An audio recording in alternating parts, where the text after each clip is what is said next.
Fort चढ़ना शुरू हो चुका है। गाड़ी लेके चढ़ेंगे क्या? जी। अच्छा तो सही है, वरना पैदल जाना होता तो। એટલે ગાડી લઈને ચડીએ એટલે કોઈ બધી છેક ઊંધી ગાડી નહીં જાય મેડમ। अच्छा હા, આ એક નંબરનો ગેટ છે ને, એવા ત્રીજા નંબરના ગેટ ઊંધી ગાડી જાય।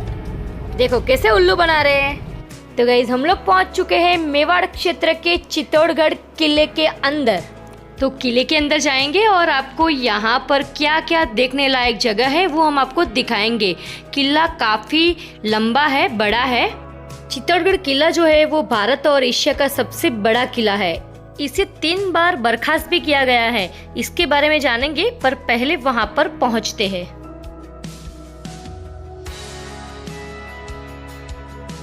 तो ये पूरा जाम लगा दिया है। ये ऐसे लोग जो बीच में आ जाते हैं जो जाम कर देते हैं, ये लोग ये राजस्थान वाले ही है, पर समझते ही नहीं है। सामने से कोई गाड़ी आएगी नहीं तो जाएंगे कैसे?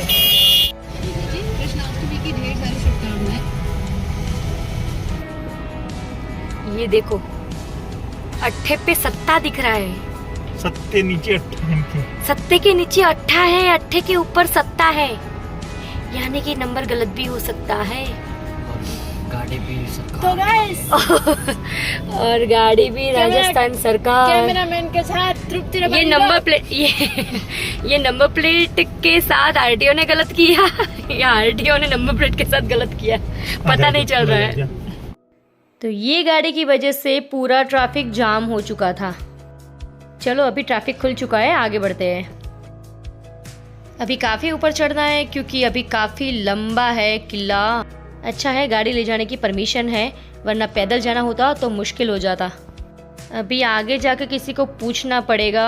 पुलिस वाले ने कहीं पे डाइवर्ट कर दिया, अभी पता ही नहीं है कहाँ पर जाना है। कोई सेज नहीं मन लागे बोलो भैया ना घरे जा रहा ना बेन चेड़ा ना आई गयो હોય અને આપણે જેડા બીજા બે થઈ ગયા હતા। भैया फोर्ट पे जाने का रास्ता तो उधर है, बट अभी क्या ट्रैफिक की वजह से आपको उल्टा भेज दिया।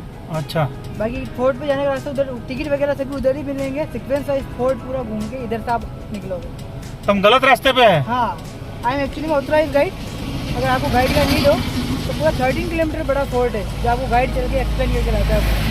तुम होगे उसमें 14 मोनूमेंट्स आएंगे, इसमें आपको 2 से 2.5 घंटा लगेगा। हाँ। और मेन में 7 जगह आएगी, इसमें आपको 1 घंटा लगेगा। चार्ज क्या है? 250 450।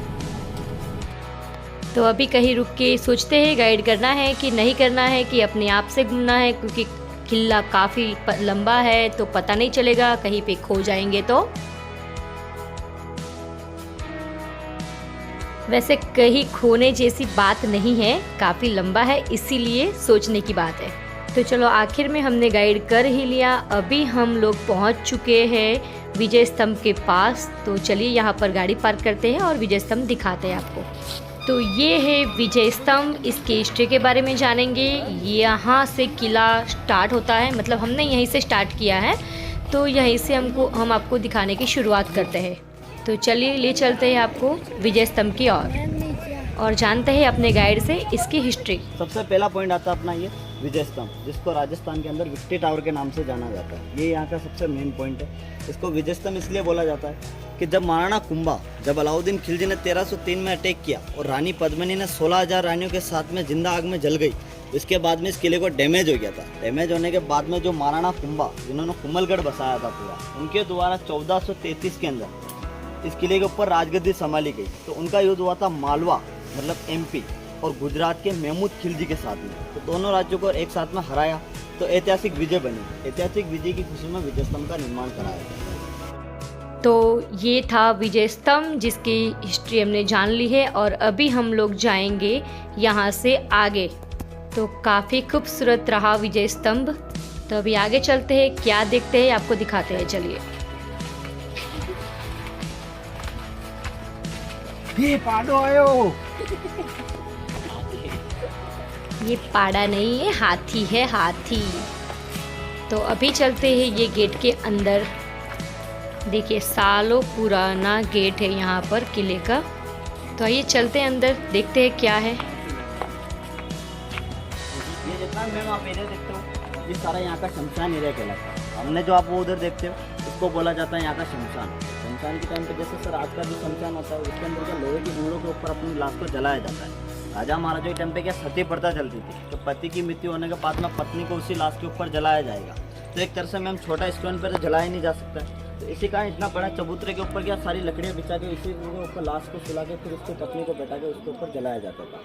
सामने जो आप ये गार्डन देखते हो, इस गार्डन को बोला जाता है यहाँ का जौहर स्थल, जहाँ रानी पद्मिनी द्वारा 1303 के अंदर 1700 साल जौहर स्थल 16,000 रानियों के साथ में जिंदा आग में इसी जगह पे चली थी।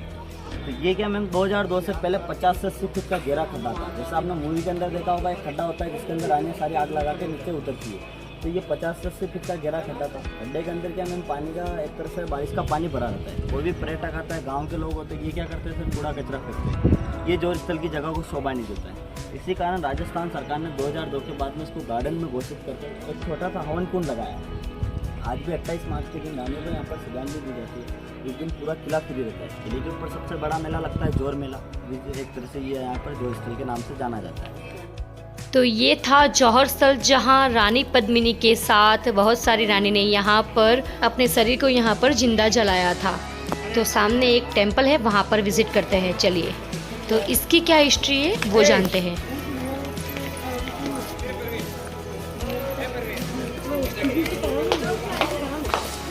मंदिर देखते हैं, ऐसा मंदिर आपने इंडिया में कहीं नहीं देखा होगा। एक ही मूर्ति के ऊपर 3 फेस बने हुए अलग अलग प्रकार के। इस मंदिर का नाम है समाधेश्वर मंदिर।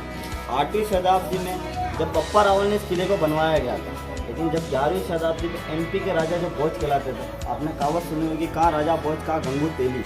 जब राजा भोज इस किले के ऊपर एक नाइट विजिट करने के लिए आते हैं, तो उनके द्वारा इस मंदिर को बनाया जाता है। महाराणा कुंभा के पिताजी कहलाते थे महाराणा मोकल, उनके द्वारा 1428 में इस मंदिर का पूर्ण निर्माण कराते उन्होंने फिर से एक 9 फीट की चट्टान द्वारा इसको 3 रूप दिया, ब्रह्मा विष्णु महेश। सेकंड, ये जो 4 खंभे देखते हो मैम इधर आप, तो ये 4 खंभों के ऊपर आपको इधर का ऐसा ब्लैक स्टोन लग रहा है, ये वाला पत्थर, तो उधर आपको व्हाइट दिख रहा होगा और इधर ब्लैक है। ये इसलिए लगाया गया था, इसको नजरबंदू पत्थर बोला जाता है।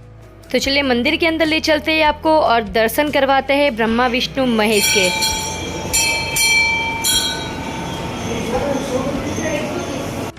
एक ही पत्थर में से ये तीनों मूर्त बनाई गई है। देखिए, काफी खूबसूरत सा दृश्य है, दर्शन है।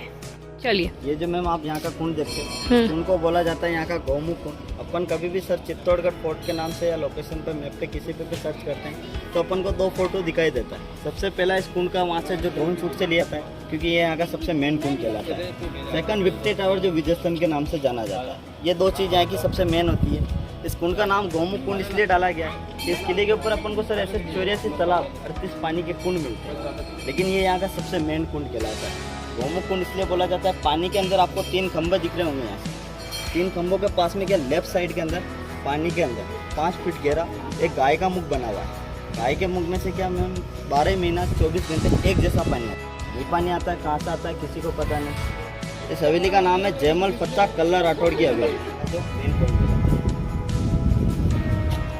तो काफ़ी खूबसूरत सा नज़ारा है, यहाँ से पूरा सिटी दिखता है। तो ये गौमुख के बारे में जो बताया वो भी काफ़ी खूबसूरत है। चित्तौड़गढ़ की काफ़ी फ़ोटोज़ मैंने देखी है, तो यही गौमुख दिखाया जाता है सबसे मेन। तो काफ़ी खूबसूरत सा नज़ारा है और ये मंदिर भी बहुत ही खूबसूरत है। तो चलिए चलते हैं आगे। तो यहाँ पर जौहर स्थल के बारे में हिस्ट्री बताई गई है, तो आप इसको स्टॉप करके भी पढ़ सकते हैं। सामने वाले गेट से हम लोग यहाँ पर अंदर आए और यहाँ से ही आपको सारे व्यू मिल जाएंगे। यहाँ पर आपको विजय स्तंभ मिल जाएगा। बाहर से भी इसका व्यू बहुत ही मस्त है और यहाँ से भी बहुत ही खूबसूरत दिख रहा है। तो चलिए चलते हैं। यहाँ से एक बार आपको व्यू दिखा देती हूँ। यहाँ पर बहुत सारे छोटे छोटे टेम्पल भी है, खंडित है, और ये पूरा गार्डन एरिया। तो अभी हम लोग यहाँ से निकलेंगे बाहर। थक गए हैं।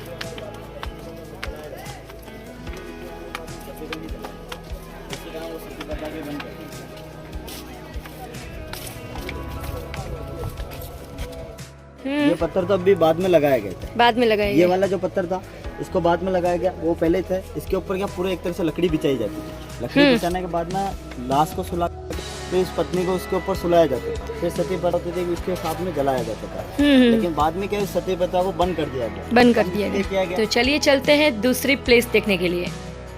तो वहाँ से हम लोग थोड़ा आगे आए तो यहाँ पर हमको ये गेट मिला है, इसे सूरजपोल गेट कहते हैं। तो चलिए अंदर चलते हैं और जानते हैं इसके बारे में।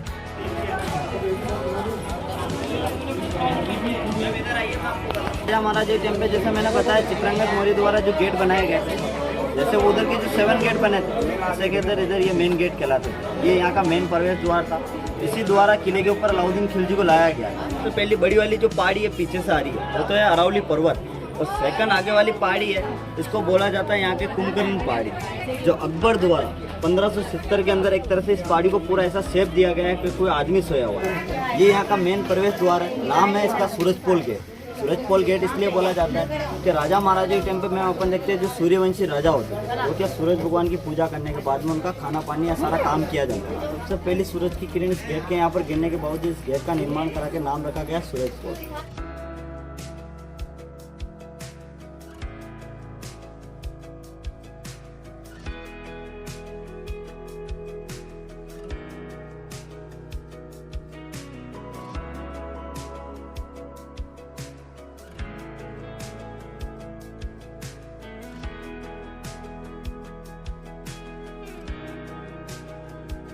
तो चलिए अभी हम लोग निकलते हैं आगे जाने के लिए। तो मेन लगता है जोर स्थल का, क्योंकि 40 रुपये का टिकट है, 35 रुपये किला घूमने का होता है, 5 रुपये वो टिकट गरीब बच्चों को डोनेट होता है जो लास्ट में होता है। ये यहाँ का जैन कीर्तिस्तंभ टेम्पल है पास में, और जैन कीर्तिस्तंभ टावर है। ये 12वीं शताब्दी में जैन कीर्तिस्तंभ, जो जैन समाज के आदिनाथ जी जो गुरु जी कहलाते हैं, उनके द्वारा इस टावर को बनाया गया था। जब साहब उन्होंने सोचा एक जैन मंदिर भी होना चाहिए, तो उन्होंने एक जैन मंदिर बनवाया और एक जैन कीर्तिस्तंभ बनवाया विजय स्तंभ को देखते हुए। तो विजय स्तंभ को इसके प्रकार से देखते हुए वो 9 मंजिला बनाया गया। ये बनाया गया था 7 मंजिल 7 सितंबर के हिसाब से, क्योंकि जो जैन समाज के आदिनाथ जी गुरु जी थे वो सितंबर समाज के थे। तो एक तरह से सितंबर समाज के हिसाब से 7 मंजिला बना के चारों तरफ आदित्यनाथ जी की बड़ी बड़ी मूर्तियाँ लगा थे, और बाहर से इसको देखने के लिए बनाया गया था, सिर्फ ओनली पर। तो चढ़ने के लिए नहीं रखा गया था, मेन चढ़ने के लिए विजय स्तंभ बनवाया गया था। ठीक है सर, ये जैन कीर्तिस्तंभ है। इसीलिए कहा जाता है शक्ति के अंदर आता है हमारे यहाँ के महाराणा प्रताप, भक्ति में आती है मीराबाई, त्याग के अंदर आती है रानी पद्मिनी, और बलिदान के अंदर आती है पन्नाताई, जिसने अपने बच्चे का चंदन का बलिदान दिया था। तो ये क्या शक्ति, भक्ति, त्याग और बलिदान की नगरी को बोला जाता है मेवाड़। ठीक है सर, ये यहाँ का फोटो शूट कर लीजिए, फिर अपन चलेंगे नेक्स्ट पॉइंट। तो गाइज जैसे कि हमारे गाइड ने बताया कि ये कीर्ति स्तंभ है और उसके पास में जो है वो जैन टेम्पल है। तो चलिए हम चलते हैं अंदर, जैन टेम्पल के अंदर दर्शन कराते हैं यहाँ पर।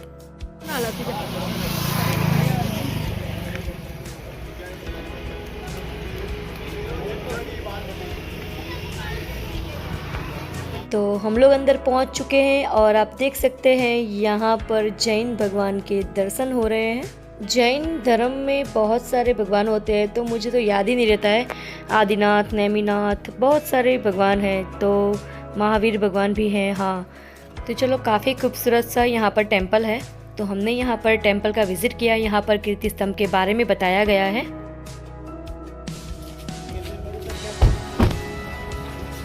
तो कीर्ति स्तंभ देखने के बाद हम लोग पहुँच चुके हैं यहाँ पर म्यूज़ियम देखने के लिए। 5 बज चुके हैं, तो चलिए देखते हैं अंदर अभी चालू है कि बंद है पता नहीं है। म्यूज़ियम बाहर से बहुत ही खूबसूरत सा दिख रहा है। तो ये जो पुराना महल जैसा दिख रहा है वो फतेह प्रकाश महल है। ये म्यूज़ियम था, पर अभी 5 बजे के बाद ये बंद हो जाता है, तो हम लोग नहीं देख पाए। तो चलिए, म्यूज़ियम तो देखने को नहीं मिला। तो गाइस 5 बजे से पहले आओ तो यहाँ पर आपको म्यूज़ियम भी देखने को मिलेगा। हम बहुत लेट हो चुके हैं। तो यहाँ पर एक टेम्पल हमें मिला है, तो ये टेम्पल में दर्शन करने के लिए चलते हैं। तो यहाँ पर कुंभा स्वामी मंदिर है ये, तो ये इसकी हिस्ट्री है। तो चलिए आपको ले चलते हैं मंदिर के अंदर दर्शन करने के लिए। तो ये टेम्पल भी काफ़ी पुराना है और काफ़ी खूबसूरत सा है। तो बहुत ही खूबसूरत से दर्शन हो रहे हैं। मंदिर को फूलों से बहुत ही खूबसूरत तरीके से सजाया गया है और बाहर से मंदिर का व्यू ऐसा दिखता है।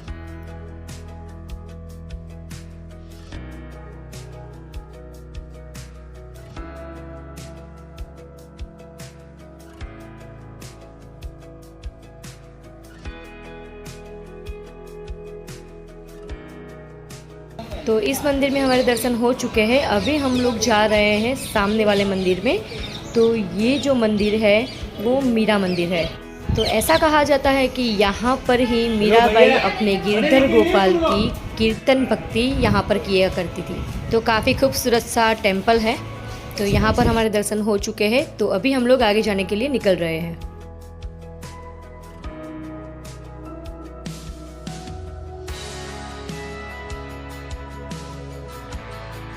तो गाइज हम लोग पहुंच चुके हैं जयमल फतेह जी के महल के पास। तो ये जो महल है वो जयमल फतेह का है। रावत फतेह सिंह की हवेली है ये। चलो देखते हैं अंदर जाके। तो यहाँ पर वीर सिपाही जयमल और फतेह जी यहाँ पर रहते थे, तो वो देखने हम लोग जा रहे हैं। चलो चले। दौड़ो दौड़ो दौड़ो दौड़ो दौड़ो दौड़ो दौड़ो। चप्पल टूटी जैसे पर। ये मंदिर है शायद। पता नहीं, कंकाली माता लिखा है। Oh it's amazing. ये पुराना खंडेर है, काफी पुरानी हवेली दिख रही है। हवेली जैसा तो दिख रहा है। तो काफी पुराना महल है, जयमल जी और फतेह जी का ये महल है। उस टाइम पर काफी बहुत ही खूबसूरत सा महल ये बना होगा। अभी ये पूरा खंडेर हो चुका है।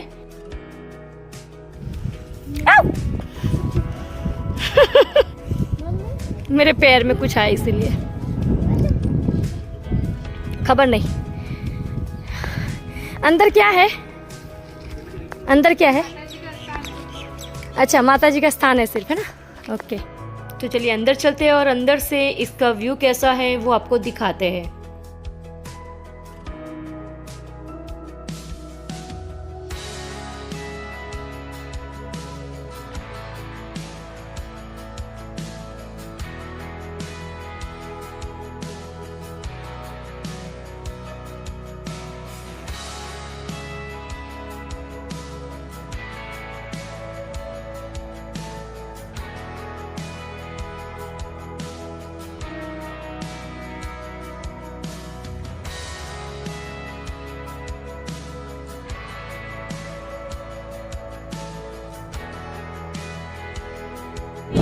तो बादल गरज रहे हैं, बिजली कड़क रही है और बारिश होने वाली है।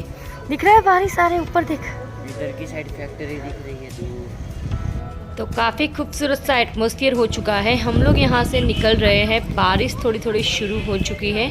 देखते हैं कहीं पे कोई प्रॉब्लम ना हो। तो पास में ही कालिका टेम्पल है, तो आगे गाड़ी पार्क की और यहाँ पर हम लोग जा रहे हैं दर्शन करने के लिए। ये कालिका मंदिर है। तो चलिए अंदर चलते हैं और देखते हैं मंदिर कैसा है और दर्शन करवाते हैं आपको। बहुत ही ज़्यादा पवन चल रही है और बारिश भी होने वाली है।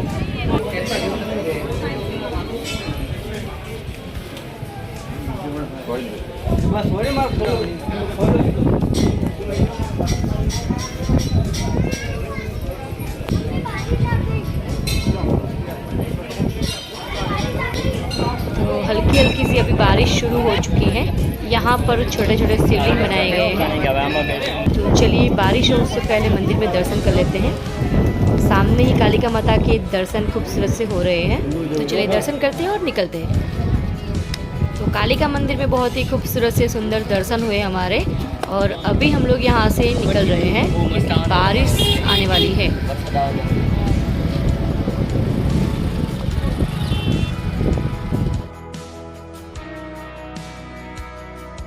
छकड़े में भर के जा रहे हैं।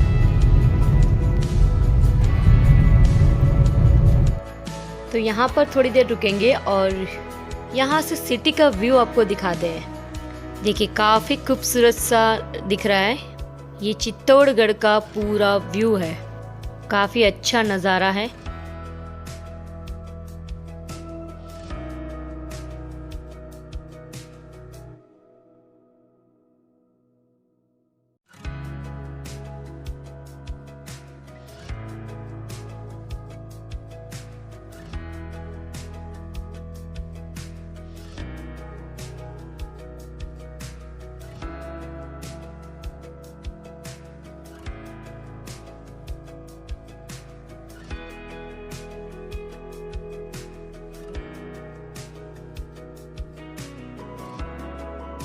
तो पूरा किला हमने विजिट कर लिया है गाइस। तो अभी हम लोग यहाँ से निकल रहे हैं।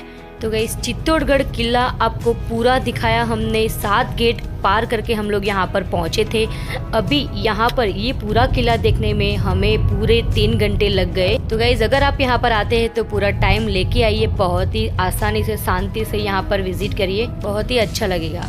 काफी देखने लायक जगह है यहाँ पर। तो गाइज आज के लिए बस इतना ही, मिलते हैं नए एपिसोड के साथ उदयपुर में। तो गाइज वीडियो पसंद आया तो वीडियो को लाइक, शेयर और कमेंट करना ना भूलिएगा। तो चैनल पर नए हैं तो प्लीज सब्सक्राइब भी जरूर करना।